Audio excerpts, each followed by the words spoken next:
I hope today, a lot of what I share is common sense, but we all know it's not always common practice. And that's why so many relationships fall apart.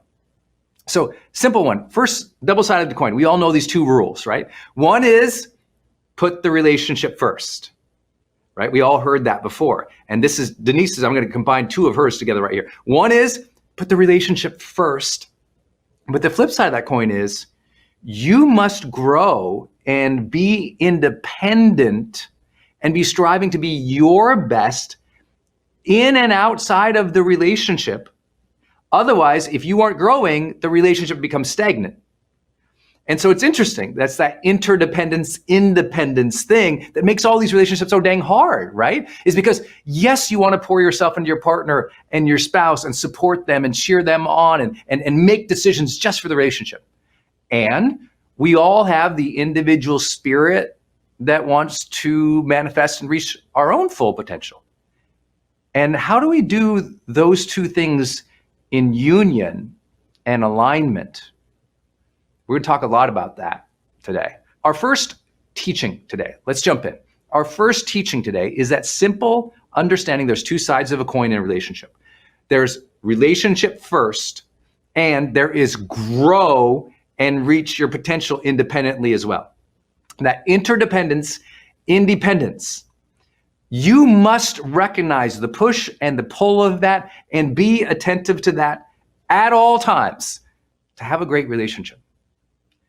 I would argue that almost 90% of conflicts in relationships are actually not about who cleaned, the kitchen. It's not about, the finances or this kid didn't do that in the household. No, what it usually tends to be is a push and a pull between interdependence and independence, and the couple's not understanding that duality and not mitigating for that duality. And so one person's like, relationship first, we should do everything together, we should be on the same page, it should be perfect together. And relationship first also, though, means, hey, when you're making decisions about your life, make it please in the context that we have chosen to live life together. Who's ever had a relationship where the person was completely oblivious to this idea of make the relationship first, right? It was probably miserable for you. It was like, this person doesn't prioritize us. And I believe that one thing has really helped us, me and Denise in our relationship, is honestly, she defaults to that.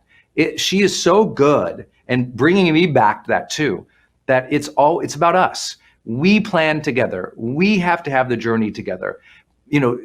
Don't just go do these things. Think about how does that impact us, our life, our family. And she's really just good at that. And I believe that's what has taught me to be a better man, I hope, in the relationship that we've gotten, more and more years into our relationship together. I think that is really powerful.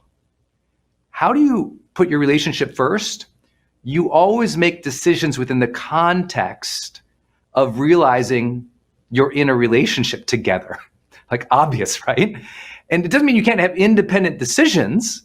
It means those decisions still take place in understanding the effects and the consequences of your actions within the relationship. When we forget there's consequences of our actions within a relationship, the relationship inevitably becomes something separate than us. And when this relationship is separate than us, they feel a separatedness. And the more your partner feels a separateness in the relationship, the more that relationship struggles. This is why you hear people say, make decisions together, plan together, know what you're both working on together. That's the idea of relationship first. It's, right, I have a life partner. That means I do life with my partner. So when I plan things in my life, I think about my partner. And that simple reminder, I know not all of you need, but you've been in relationships where that was not true. And if you have been, you know what I'm talking about in that separateness. You don't feel like you really know the person, or you feel like they don't value your opinion. You feel like they, are living their own life and they don't care about you or the effect on your family. And so it's so important for us to always remember, all right, when I think about relationships, I always think about the coin, I call it. The coin. Interdependence, independence. Relationship first. Okay, got it. And the opposite side, which so many people naturally gravitate towards and know, especially if in a growth day community like this, which is you must continue improving yourself and fulfilling yourself if that relationship is going to come into a true, deep, meaningful, fulfilling relationship, right? If you're stagnant, don't get mad that the relationship is stagnant. If your partner is stagnant, meaning they're not growing, they're not stretching themselves, they're not trying to learn about their mindset or their effect of energy on other people, or to become more productive towards meaningful pursuits that matter to them, well, then what happens? It's like you're growing and you're extending, but they are not. Who's ever been there? That's super hard. Now, the challenge is you can't, if relationship first is one side of that coin and growing is the other, and you happen to be the person on that coin, you're growing, and you don't sense that they are. Because relationships are first, you also cannot be bitter towards them, hate them, be jaded about it, because there's probably been points in your life where you weren't growing at your potential either.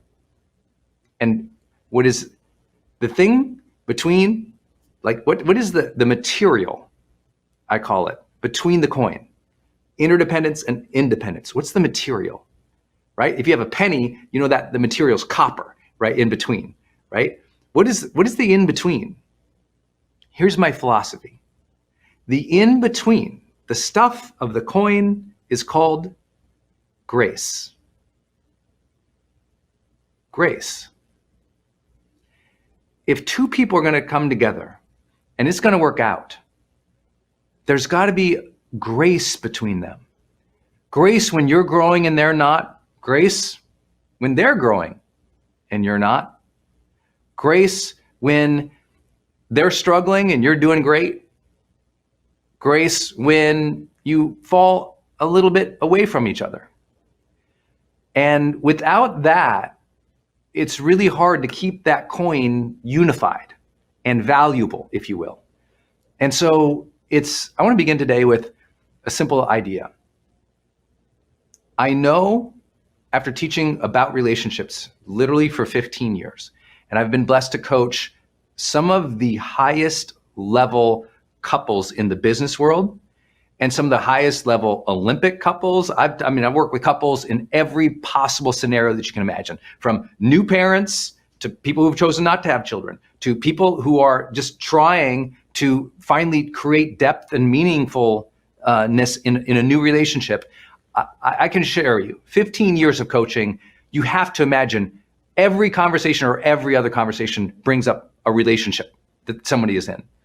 And what I have seen over and over and over again when either teaching or coaching on relationships is your, or the listener, the student's immediate impulse to judge the other person. So as I'm teaching today, it's very easy. My husband, he's like this. My wife, she's like that. And you're immediately, like, as soon as I start teaching about something, you immediately cast the other person as the wrongdoer.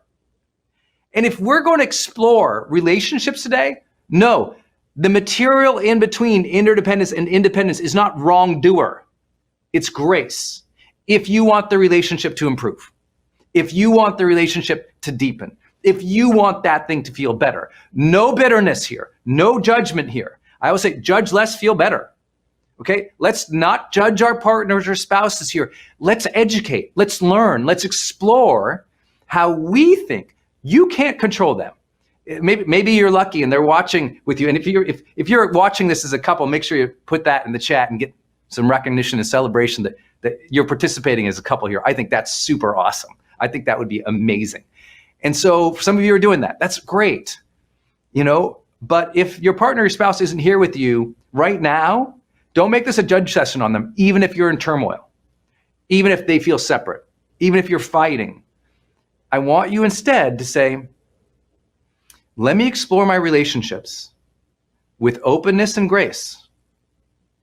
Let me be accountable for my stuff, think through my stuff, and not make this a session of they're bad and they're the wrongdoer. Because I promise you, as soon as you make your partner or spouse the wrongdoer, life gets hard. That relationship struggles. And so I want to start with laying this idea onto you of the coin. Interdependence, independence. Relationship first, grow so you don't stagnate. And as you have that difficult duality sometimes, in between what makes a relationship work is grace. That means understanding, compassion, forgiveness, openness to the other and their life amid your relationship. I hope that helps. How are we going to set our emotional tone in this chaos? How are we going to find our strength, our center, and project goodness and compassion at a time when it is desperately needed? How are we going to hold the line in our businesses so that we don't overreact and going one direction when we ought to be in another? How do we manage all of this today? Is my joy to talk with you about. Number one is the decision that I will always be the one to remain centered amid the chaos. And I have worked on myself and I have taught myself that for pretty much 25 years. I've worked on that at a very steady pace. When everyone's freaking out, I take a bunch of deep breaths. I connect with my breath. I make sure that I'm keeping perspective. But ultimately that decision to I will be centered amid this means for me that I will choose the emotional tone and my attitude as I am dealing with uncertainty or chaos. I remember years ago, I was doing an event and a person in the back of the room had a seizure. And literally they fell out of their chair, and on the ground they started having a full physical reaction to the seizure as well, where they were shaking, and it was terrifying for the people around them. And I was kind of at the beginning of my career. And I saw it happen. It was almost in slow motion. And could you imagine, you're on your stage. I mean, put yourself there. You're in front of, hundreds or thousands of people. And all of a sudden somebody is, falling over and having a full seizure in front of the whole audience. The whole audience literally starts looking back. Oh my God, oh my God, oh my God. People are standing up. Oh my God, oh my God. Total panic sets in the room. And I remember standing up there, and I have this on video where at first, my first reaction is like this, kind of like shock, just like everybody else, like, whoa. And then I kind of look over and instantaneously in my mind, I go, Brendon, you have to be in charge here. I didn't want to be in charge. I had to be in charge. And my mind immediately said, two choices here. Join the panic, or stay stable and strong and present and connected with what's really happening. And so that decision, I'm going to stay centered amid this, made me immediately also decide I need to center the audience. So I asked the entire audience, I just announced, I said, everyone sit down. And everyone just kind of looks, I said, sit down. And everybody, they sit down. And I said, please sit down, because your panic and your chaos right now is not serving the energy of this person who needs healing. Sit down, be quiet. Everyone, please close your eyes so my team can address this situation. Please close your eyes and let's put some positive energy and prayer in the room for this person who needs our attention right now. They don't need negativity and fear in the room. Let's put some love and prayer. Let's send some energy. So please close your eyes, take a few deep breaths, and remember, you can choose to contribute good energy to the situation. And so I had everyone close their eyes, take a few deep breaths, and meditate or send prayer back to this person as my team was clearing that row and getting to this person so that when the paramedics would arrive, that person could be removed. Now, here's the deal. I knew I had like 20 minutes at least before we could get a paramedic probably at that spot in the seminar. And And I thought, how am I going to buy 20 minutes? People are going to start freaking out. And I realized, no, if I set the emotional tenor in this room on purpose, and if I ask of others to find the best within themselves, if I ask of others to take a breath, if I ask of others to be responsible for the energy they are projecting into this space, if I ask of that, and if I demonstrate that, we'll make it through this moment. And that might not seem like a big deal, but I really believe the energy in that room either was serving this man as he was having a seizure or was making it worse. You know, imagine here he is having this unbelievable, stressful, life-threatening situation, and if all around him everybody is screaming in chaos, the body feels that, you know? The body and the mind feels the energy of what is around it. And so if that is true, let us all be responsible for the energy we are projecting right now. I've seen friends hop online and something's happening, and what are they doing? They're contributing to the chaos. They're posting snarky comments. There's sarcasm, blame, vitriol, anger. And I'm not here to say that we can't use our social mediums to contribute to an argument or to make a case, but every word has a tone to it.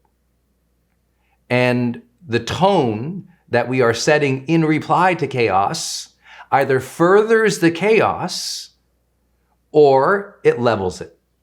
And the more of us who choose to be even, tempered, thoughtful, caring, compassionate, you know, the values that we would all hope to have as a global citizenry, the more that we will judiciously take action in a thoughtful way. That's the hope. And whether you believe that or not, I hope that you'll hear this first practice. Your family needs to see you centered, calm, strong, and assured in chaos. Otherwise, we are passing down panic to another generation. It's sad, in my view, that we have a world that is so connected, so potentially capable, so well informed, and yet we still have people who overreact. Now, I'm not saying that overreaction isn't something you would anticipate, but there's a difference between overreaction as in taking action to overprotect, like doing something useful to shore up things, versus an emotional overreaction of fear. You can deal with really difficult situations without the negative range of blame, vitriol, hate, and anger. Now, I know I'm preaching to the choir, but I'm just here today to touch base with you. You can set that emotional tenor. Let's all do a better job at that. Let me give you a couple examples of how I'm doing it right now. To stay centered amid chaos, you also have to stay a little distanced from chaos, even as it is happening. I'll give you an example of how I'm doing it. And many of you guys know I have 4 major companies that I'm either the principal in or one of the principal investors in. And for me, like lots of different teams around the world, and obviously you've seen here, we have a global community. Well, for me, because I'm constantly being hit up on this phone by people from literally around the world, and people count on me to advise their companies. So what do? I don't engage the chaos all day. Instead, I work my plan. And many of you already know how I do that with my morning routines. My morning routine doesn't change. Still stays steady. Wake up, center my mind, plan my day, open up my body. But I also do simple things right now. Right now, listen, I'm not checking in my phone every 10 minutes because, right, guess what you want to do in chaos? Refresh. But every time you hit refresh and every time you scroll, don't forget it takes emotional and mental energy. And if refresh, chaos, bad news, oh my God. Just think about that for a minute. You're hitting the oh my God button all day when you're refreshing in chaotic news times. And that is creating the panic and the stress inside that is freaking you out. So as an example of simple things that I do, I only check in on the news twice a day. I would say news at noon, right? I'm going to get through my morning. I'm going to make the magic happen. I'm going to move my projects forward in the mornings. If it's news that I need to know about that affects me dramatically and locally, trust me, I'll hear about it. My friends or my wife or somebody will let me know via text. But I don't check in on the news because nothing's going to change for me in dealing with the news until around noon. And I know people say, well, what if this is canceled or that's canceled? You'll hear it from your family. You'll get the news. But I don't check into the major media. I don't check into social media multiple times a day. I don't check into, and I'm talking about what people are doing right now. They're hitting refresh by the minute, by the 5 minutes, by the 10. How many of you are guilty about this? How many of you have been addicted to refreshing in the last 72 hours, right? It's easy to do that when there's chaos, but that's also the most important time not to do that for your own psyche, right? That's the most important time to separate yourself from chaos versus what do? Reconnect to it every 30 seconds? Think about what that does. You cannot, doesn't matter how conscious or intelligent or brilliant or meditative you are, if you check into, oh my God, bad news 24/7, there is no human that does not start to shape your emotional reality. No human alive. The Dalai Lama couldn't do it without feeling that emotion if that's what he did 24/7. And right now, that's what we have people doing. And so I think what is necessary is to stay absolutely informed, but realize not a whole lot is going to shift in periods of time throughout the day. Now, I know it depends on what you do and how you respond in your career and where your family is and all these things. No question. No question. So here's what I'm going to suggest to you. To stay centered in the mid of the chaos, you choose how much you check in. You choose. And then at a conscious level, I'd say, back it up a little bit. So however, you're like, I gotta check 20 times this hour, but I'm like, okay, I appreciate that feeling and that concern. So let's just back. Could we check in just 5 times in the hour so you can actually get something done? So please don't think I'm saying don't be involved or don't be informed. I'm saying don't let the chaos eat you alive, because listen to this statement. Chaos inside grows as checking in on the outside grows, right? The more everyone's freaking out and the more you listen to all of it, the more it infects you, because there is also another contagion going on right now. And if you've studied neuroscience with me for a while, or you've been with me in this community for a while, you know how much we talk about emotional contagion. Energy spreads. It's like, listen, we can act without losing our center. We can act without spreading fear. We can act without the anxiety. Like the stuff that I have to take on a daily basis, if you saw it, you'd be like, oh my gosh.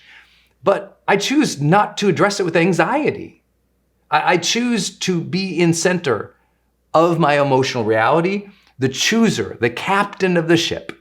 And I just want you to be that observer of how you've been dealing with this and choose to stay centered amid the chaos. I do things like keep your morning routine. It is so important right now. That is stability in an unstable world. Don't overly engage what is happening. Don't contribute to the negative energy in any way, even if you want to. Trust me, when I do check in, I want to say, you idiots, oh my gosh, what's happening over here? Don't be that person. It's not going to help your spirit or your soul, I promise you. Be the person who's centered amid the chaos. Here we go, my friends. Hey, it's Brendon Burchard. We're going to dive deep into how do you gain some more emotional mastery in your life so you can handle those difficult times when you get frustrated, when you get down, we get like beat up and like chewed out and spit out by the world. What are you going to do to be your best self? That is the topic of today's conversation. That emotional masteries part, that emotional intelligence we hear so much about, that ability to handle the difficulties and challenges of life with grace or aplomb or being centered in the middle of all this chaos and turmoil. How do you be your best? That's the topic of today. We're talking about motivation at a deeper level maybe you haven't had with me before. The utmost, most important area of emotional mastery is mastering motivation. Now, when I say emotional mastery, you're like, wait, isn't motivation just a topic, an area? I'm like, no, motivation is an emotion, right? A motivation is emotion that you feel a drive, a sense of hunger, a sense of want, and a sense of desire to make something happen.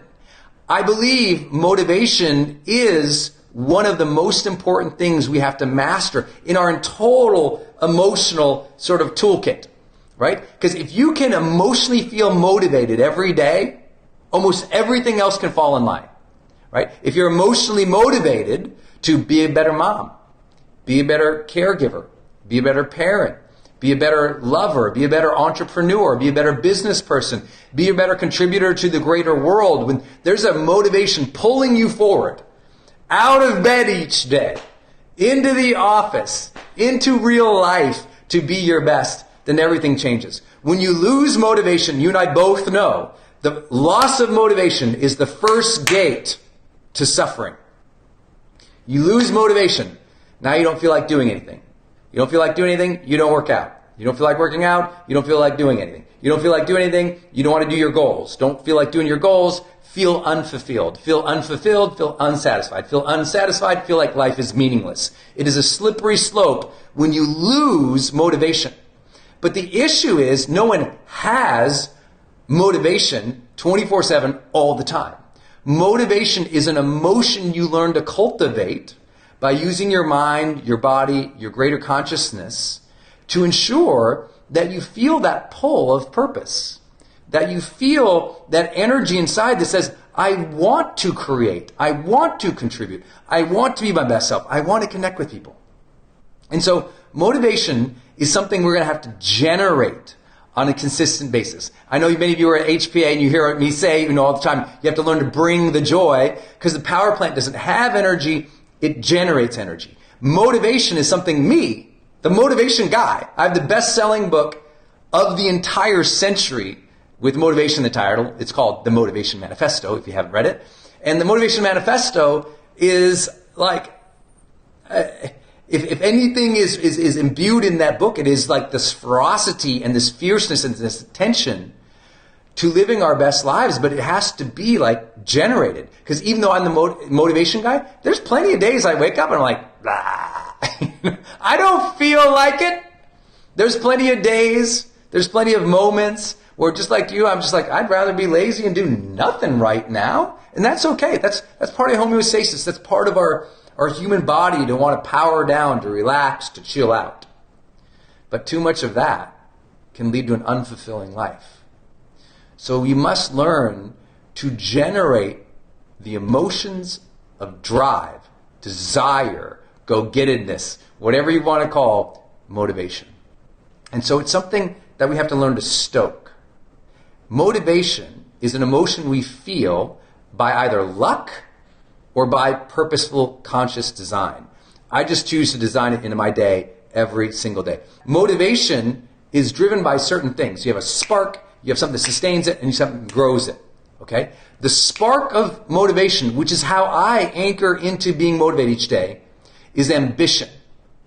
All motivation begins with the desire or hunger and ambition for more, whether that's more depth or more connection or more contribution or more abundance or more wealth or more love.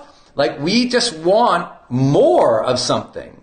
And that says, I want to go get that. Like we see a fancier car, it's better than our car, I want to go get that. We see like a deeper love of relationship between two people, I say, I want that in my own life. Sometimes it's a visual cue. Something we see makes us want something, right?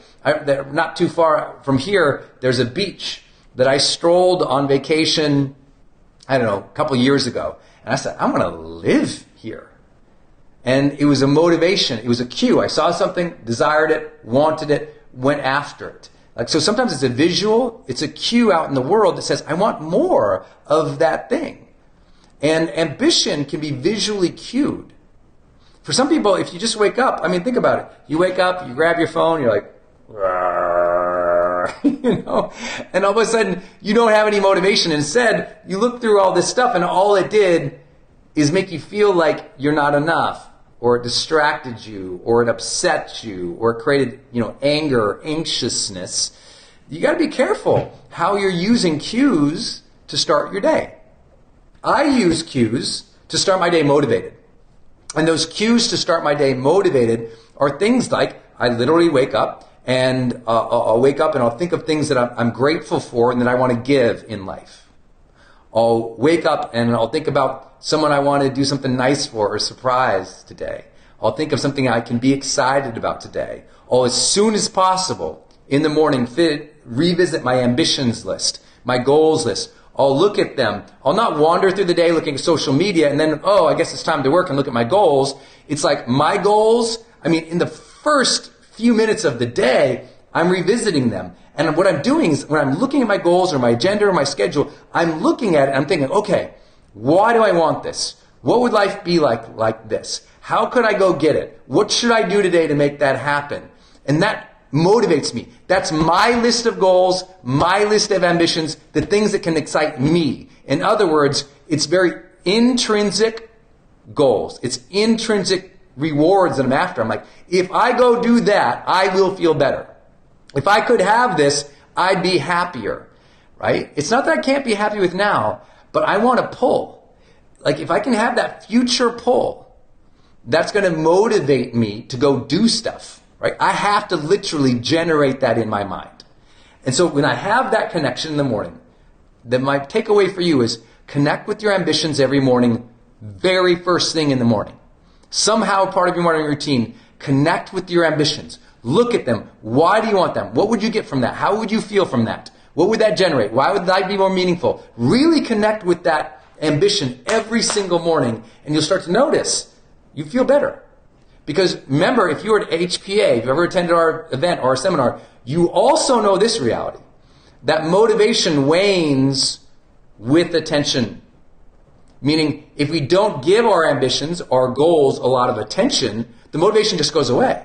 Because motivation is either fueled by our attention or by momentum, right? It either takes reflection or action to generate serious, sustained motivation. Either reflection or action. Because ultimately, from the reflection, that gives us clarity, and clarity can give us confidence. Or action can give us momentum. And when we have momentum, motivation is way easier to cultivate, generate, and sustain, obviously. So these are really important concepts. Every morning, get very close to your goals. Ambitiously. What are those things that you want, desire, need, and would enjoy, and what do you need to go to get it?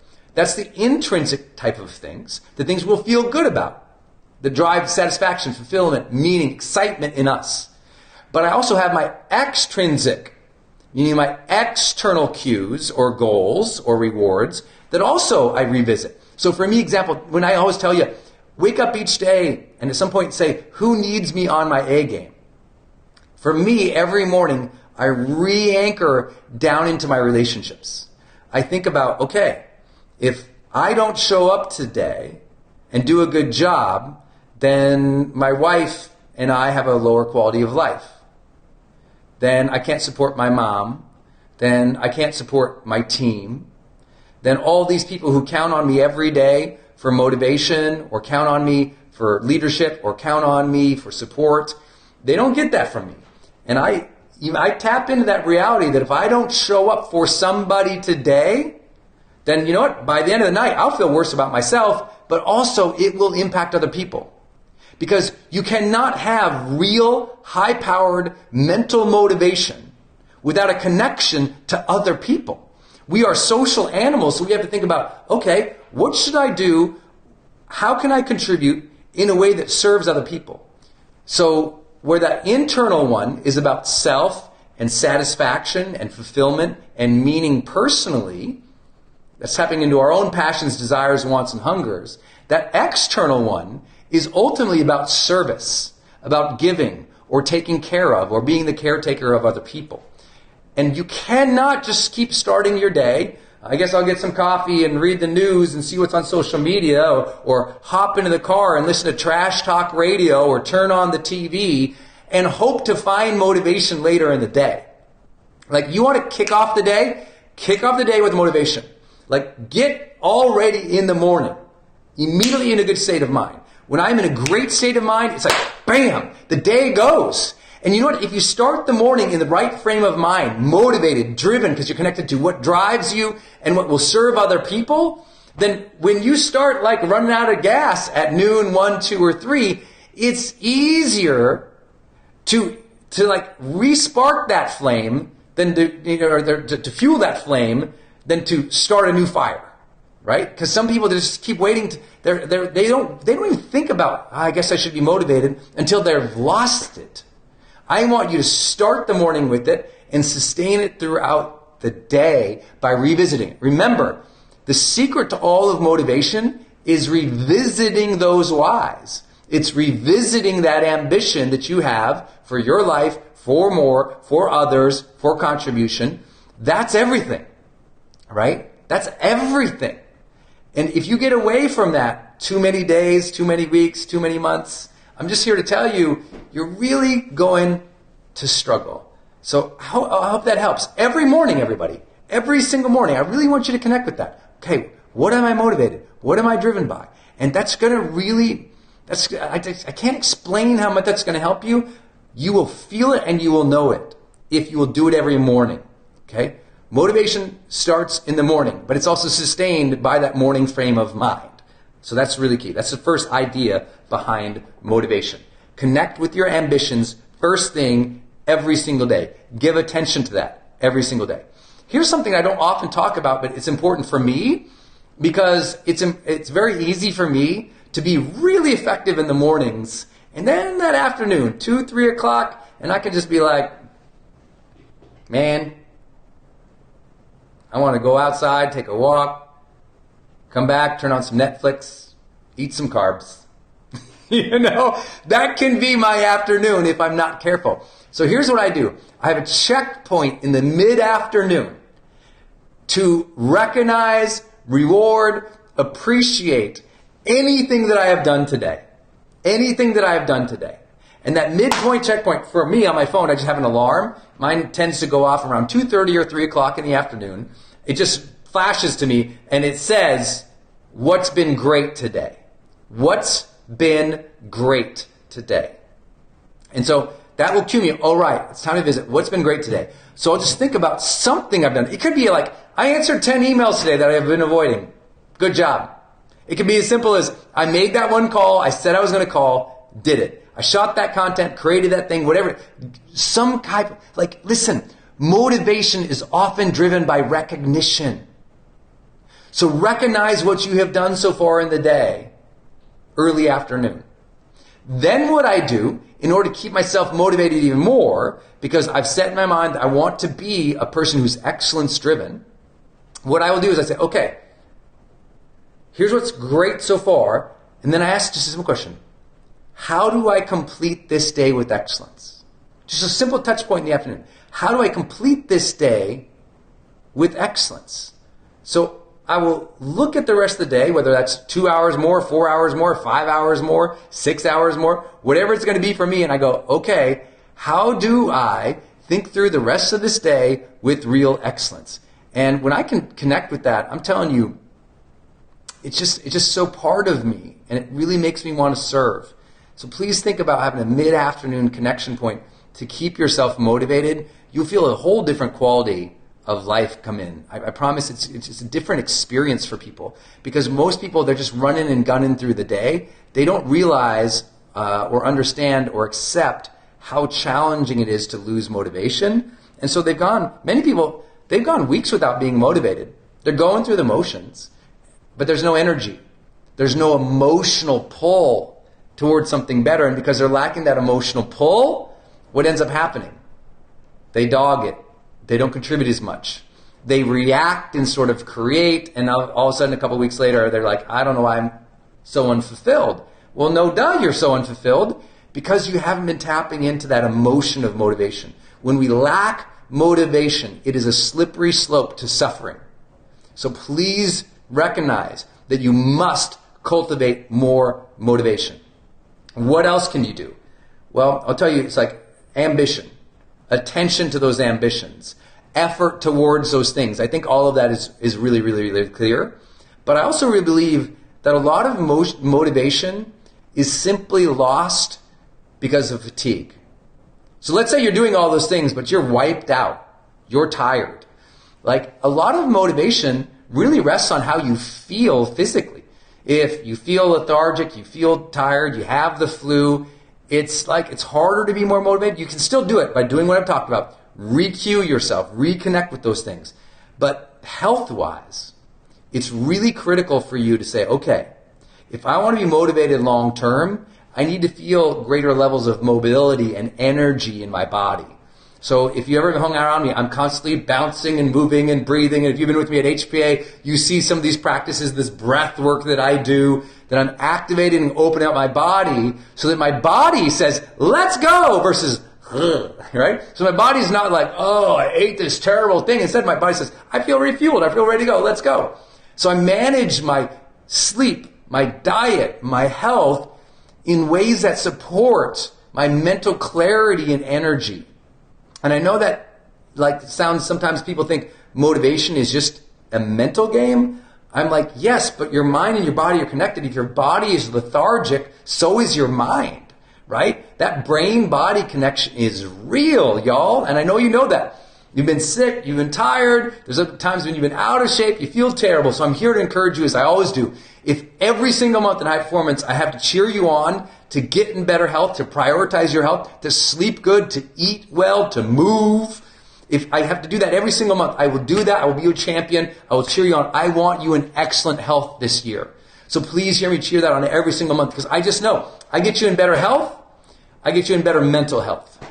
We get you in better mental health. It's easier to sustain that fire and that drive, that purpose, that motivation. That thing will bring you satisfaction, joy, and meaning. I know you guys get this, but I want to fire you up today. Like, this is something you must fire up on your own. This will be fleeting.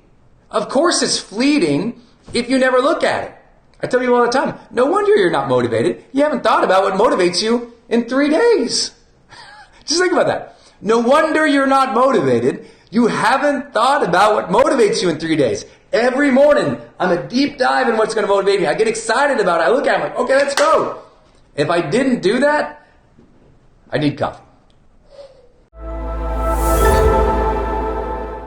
I've learned in my life, and many of you have too, everything's about intention.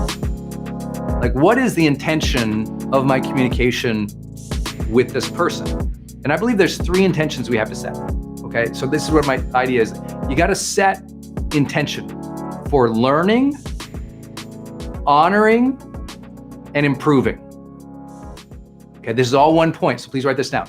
Set an intention for learning, honoring, and improving. This is my modus operandi when I sit down with somebody. My whole thing in sitting down with people, and this is not just my coaching career, this is life. Like, if we go to like breakfast together, right? Go to lunch together, hang out. My whole mode is, I want to learn about this person. Notice I don't say, I want to show I'm awesome. No, I want to learn about this person. Meaning, has learning been your primary mode of operation with your spouse recently? Has learning been your primary mode of operation with that team member? Has learning been your primary mode of operation in communicating to groups?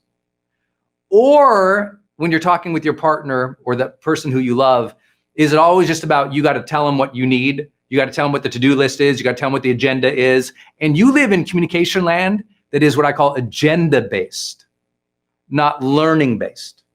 Some people only talk at their kids. We're doing this, this, this, and this, and this, but they never learn from their kids. So it's a different relationship, right? Agenda-based communication, which is usually to-do list, what are we doing, where we're going, versus the first primary thing is learning. And I think this is so important. If we can just shift everything. Listen, I always tell people, listening skills without the very primary intention of learning is just a tactic. Does that make sense? I know in like junior varsity levels of conversation about communication, be a great listener. Well, what does that mean? Well, the intention is to learn. Listening is one of the vehicles for that. Anybody? Can I get an amen on a Sunday? We got to learn from each other again and be open to learning from each other instead of going at each other with our political agenda, going at each other with our to-do list, going to each other with our value ethic. Like, we stopped learning from each other as a culture, and that's how you get tribalism and division at the epic levels we face worldwide now, because the intention to learn from another went out the window, and the intention to persuade or argue at or accuse other people went up, right? So let's remember the setting the intention for learning. Think about this. If your umbrella intention is to have ambition, I want great relationships and I want to learn from others, that frames every method, every tactic, and every principle underneath. Okay, learning, here's the other one, honoring. I love this one. Very few people talk about this, so I think it's important.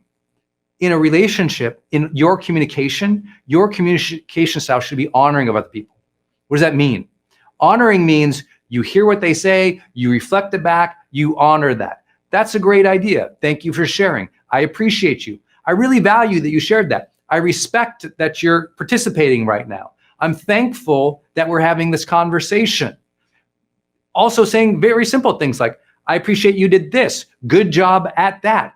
Honoring the other person so they feel heard, valued, respected, and appreciated. Honoring the other person so they feel heard, valued, respected, and appreciated. That's like everything, right? How good have you been at honoring your partner, your spouse, persons that you care about? If your parents are around, have you been speaking to them and honoring their difficulties this year? The people who you love in your life, your family, have you been honoring their unique and difficult journey through what is a crazy and wild year? I mean, think about your last 10 major conversations. Were you honoring of the other? Now, my bet is in our community here, you do. But this is a very key principle. In your communication patterns with other people, is learning there as your intention, is honoring the other there as intention. Even when I go into a place where I know I'm gonna have a conflict with someone, my whole mindset shifts. Make sure they feel honored and respected in this process. Make sure they feel that. Honor them for showing up, honor them for trying, honor them for a good job when they do a good job, honor them for sharing their voice, honor them for participating, honor them for giving you the time of day.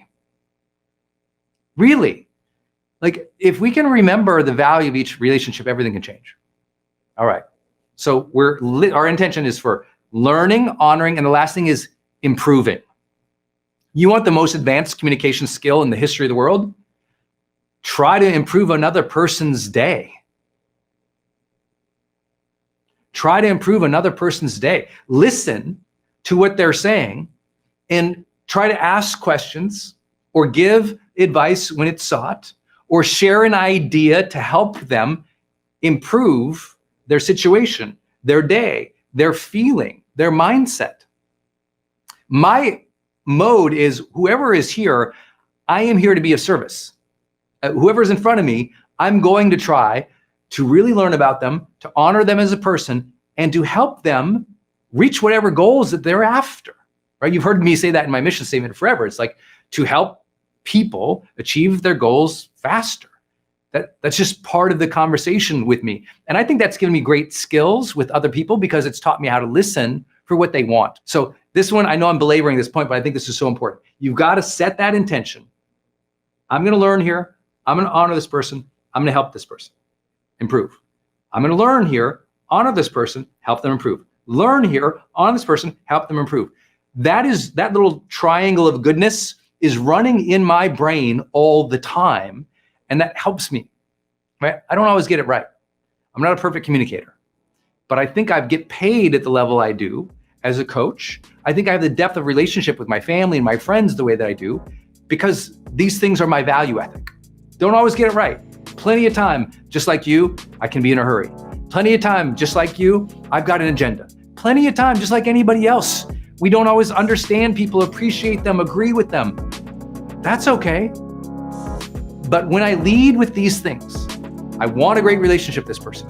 So I'm gonna learn, I'm gonna honor them, I'm gonna serve them. From that perspective, my odds of having great relationships are way high.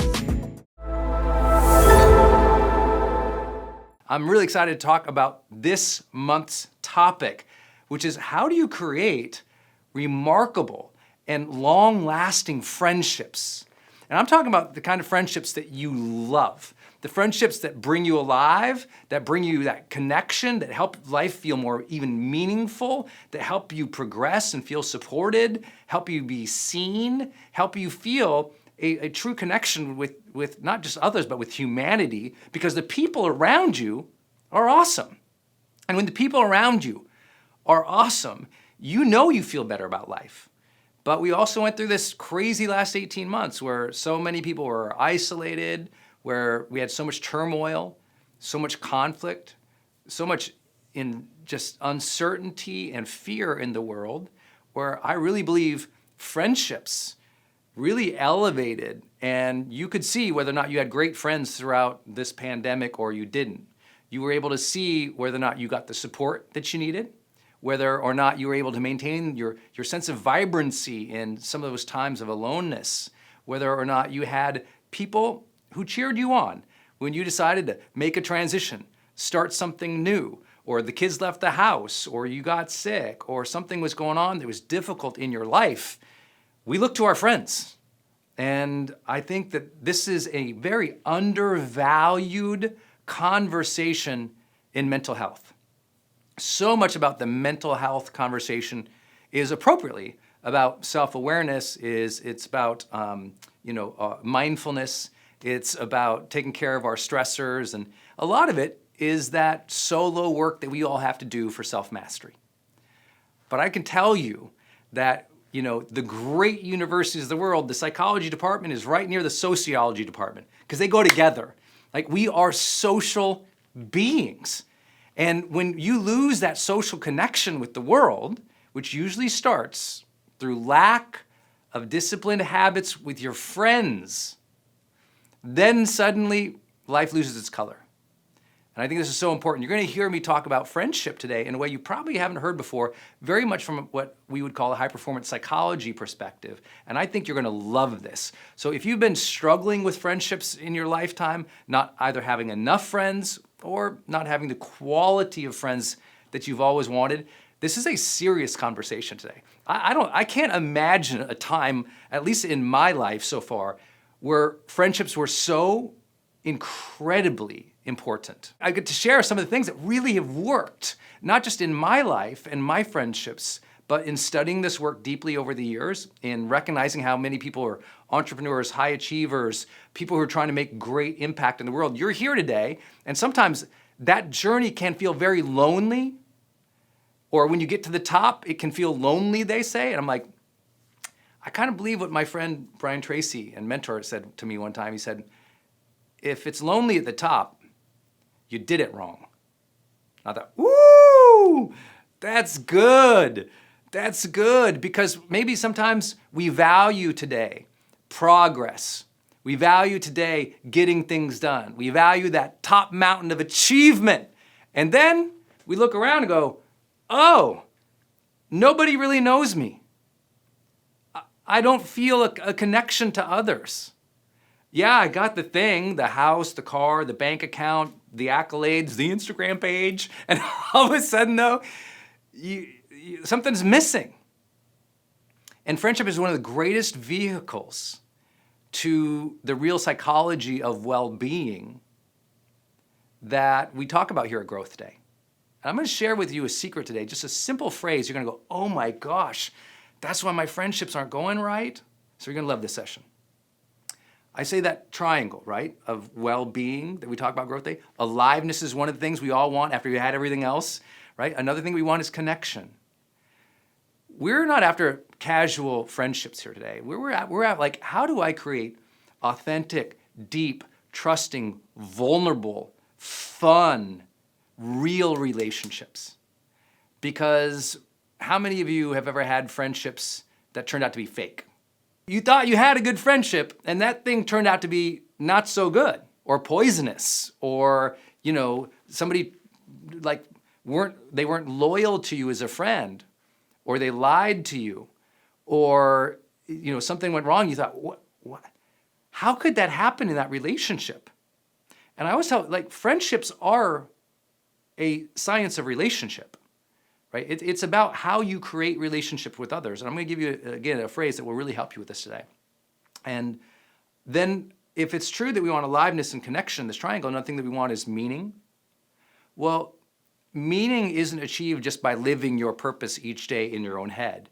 Meaning is achieved through a social relationship network. My sense of meaning is, do I feel connected to the world?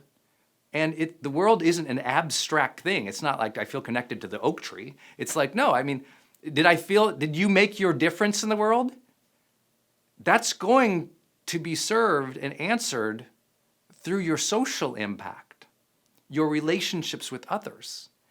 And I have to tell you, I've been coaching people for 20 years of my life now, and a lot of people have one friend.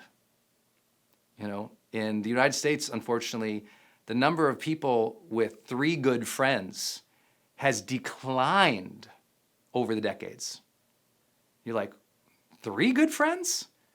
Oh, we got to talk about that, because some people stumble into friendships or hope for friendships. Just like some people hope to have a loving relationship. Just like some people hope to have a good job. Just like some people hope that, they get healthier. And then there's strivers who take life a little bit by the reins and say, no, let me architect that, let me build that. And I'll give you my own examples today of where I sucked at friendships. And I had to learn, how do you do them? And how do you create them? And once you know how to create and craft them, life really opens up for you. And it becomes not just more alive and connected, but more meaningful. Like a sense of meaning happens when we have a tapestry of social relationships that are real and impactful. And then, of course, in the middle of that triangle, you always see me draw out growth. That your friend should be lifting you up, not pushing you down. Your friend should be inspiring you to get better. Your friends should have your back, but also be willing to challenge your face. You know what I'm saying? Your friends are and should be one of your primary growth drivers in life. Most people choose ambitious goals to be their growth driver. Oh, I'm going to do something that's hard, or I'm going to try to achieve this amazing thing. I'm going to try to become a millionaire, or make this difference, or build this company, or have this type of family. And it's this external climb, this thing they're trying to achieve. And too many people forget, it's like, actually, one of the best drivers of growth isn't your job, isn't your goals, it's your friendship circle. And when your friendship circles make you a more alive, deeper, caring, thoughtful, authentic person in the world, I'm telling you what, guess what? At work, you're better. At home, you're better. Your art gets better. Your sense of life lifts. Let me share with you what I really believe to be the 2 central problems of friendship. Okay, the 2 central problems of friendship. The first one is a failure of each of our own. I'm just taking this on myself as well. It's like we fail in life to realize most of our friendships were assigned, not aligned. Most of our friendships were assigned, not aligned. What I mean by that is many of our friendships happen because group assignment, right? Think about it. Some of your best friends, where'd you meet them? School? Your neighborhood? Some other affiliation, maybe at work? Maybe in a group that you joined? So it was like, oh, we showed up somewhere, or we were assigned somewhere, and there was that girl who sat next to me in class. We became friends. Or, oh, I worked with this person at work, and we were coworkers. We became friends. And these are kind of like assigned friends. And I know that sounds really weird to say, so bear with me a little bit. I don't mean that the manager like, you're gonna be friends here.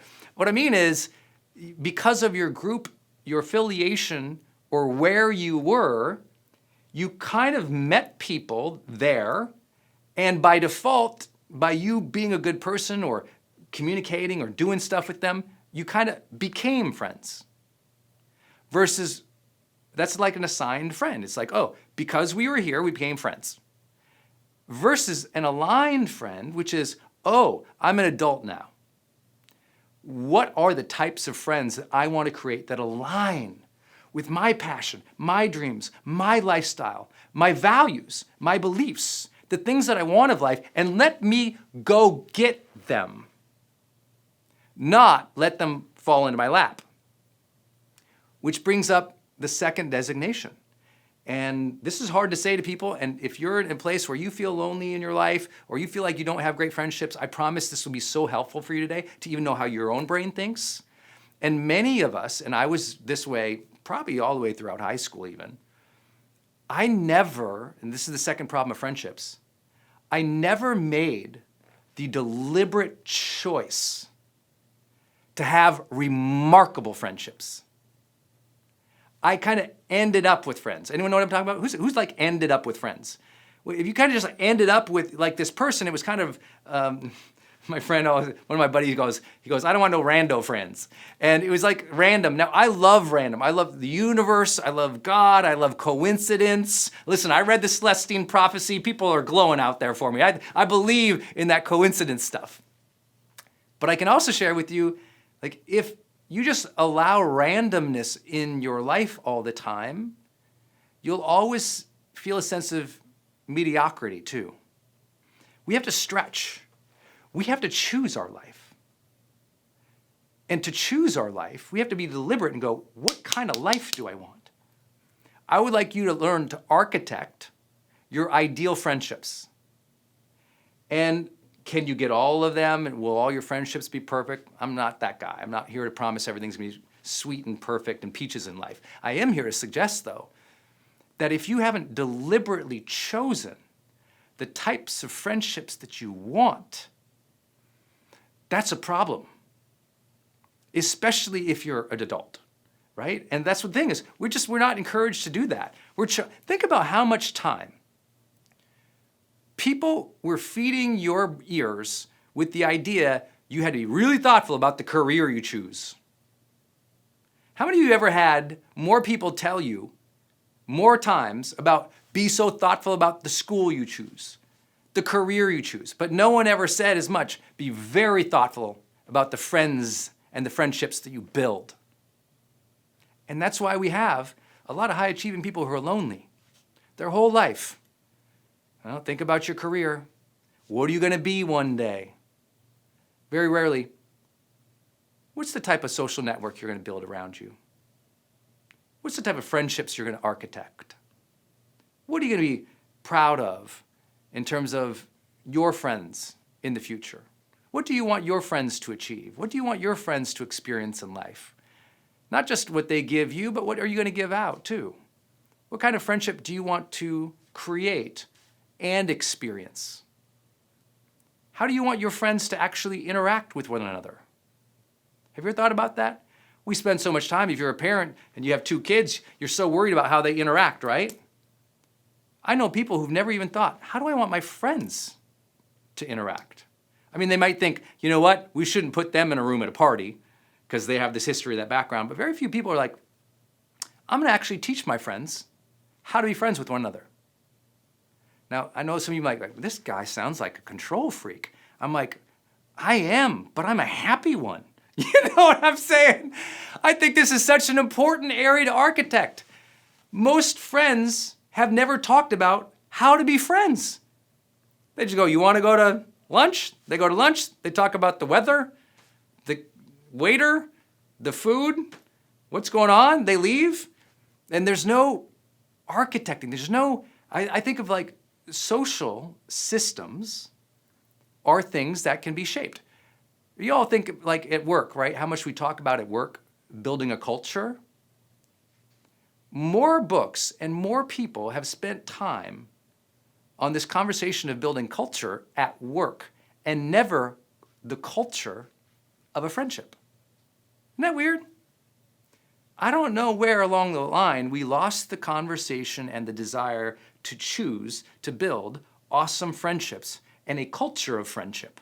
Meaning not just friends. Most people think of, I want a friend, right? When you're in high school, you just want a friend, right? You just like, at least I was like, can I get one? You know, it's like, you worry about having friendships when you grow up. And usually that means you think, and we're all trained this way, especially in Western cultures. We're taught to have a friend, and we think in a very individualistic mode. I and this person are in relationship, and then you have another friend. I and this person are in relationship. And maybe you go out and you try to get them together, and we have a party. But even at the party, it's individual nodes, me, that friend, and this friend. And I don't get trained as I'm getting older to think as a systems social architect. Oh, wow, look at all these nodes, if you will, these friends. If I like each of these people and I have a relationship with each of these people, why don't, in some way, I weave them together and create a tapestry of friendship where I'm actually connecting the dots and creating a culture of friendship? See, we don't think like that, do we? I was a very kind of solitary child. I was kind of in my own little world. I don't know about you all, but I was definitely, I would be like an introverted kind of child. I kind of kept to myself. I like to play with my toys kind of by myself. In elementary school, from what I can remember, I was kind of solo, Brendon. I didn't see social systems, right? I was in a class with kids and a teacher, and I had a relationship with the teacher, and I had a relationship with this person or that person or not, but I couldn't see the class. I couldn't say, oh, like this group is kind of like this. Instead, it was just like, she likes me or she doesn't. Teachers like that. I didn't see the system. Today, I'd like you to try to see the system a little bit. See the system of the friendships you've built in your life. See the system at play at work. See the system of your culture or your nonprofit or your company. When you can start seeing a bigger picture and get out of your head a little bit, now something happens. There's connection, there's community. See, everyone says, I want community. I'm like, well, you can't be an individualistic person in the community forever. You have to elevate to seeing the system. If you'll never be a community member or an effective one or a helpful one if you can't get out of your head. Well, I'm saying that not as judgment to you, that was me. So there's no judgment here. If you don't have friends, I'm telling you my story too. I was a solo person. I was in my own head. I couldn't see the class. I couldn't see the system. And so I felt apart. And because I felt apart and I couldn't see what was happening and I didn't know how to engage, I was lonely. And then when I finally made a connection with a friend, that friend became my life. Later on, that perpetuated into, some of you guys know my story of my first breakup with my high school sweetheart. I was destroyed because that was my one person, right? That was my one node in the world. And then when that relationship fell apart, I fell apart and became depressed and suicidal. And so how we relate with one or multiple people can completely shape our mental health. I know you already know that. And so I had to learn, wow, one, I don't want to ever be dependent on one friend. I want to build a support system. You ever heard that language before? No one says, go build a supporter. I want you to listen to the language of successful people. When successful people are speaking, they never tell you, go build a supporter. They say, go build what? A support system, a support network. Oh, I got to get out of single node thinking. A node is a one individual unit. And I got to get into the system. I got to stop thinking, does Sally at the class next, does she like me? And if she likes me, my whole life is good or bad or ruined. And I got to go, there's a class here. There's an energy, a vibe, a spirit. There's rules and norms. There's a culture here that is happening. How do I want to participate in this? And how do I want this culture to happen too in ways that I can affect? What do they want? And we all have to start thinking about that more in a society in which we're supposedly connected, but we've actually become individual nodes in the network. This can be your day for personal growth. This can be that day you committed to and you remember and you go, that was the day I got myself a community. I got better coaches. I committed to making my life the absolute best that I could. This is that day. Make today your growth day. Click the button on this page and sign up right now.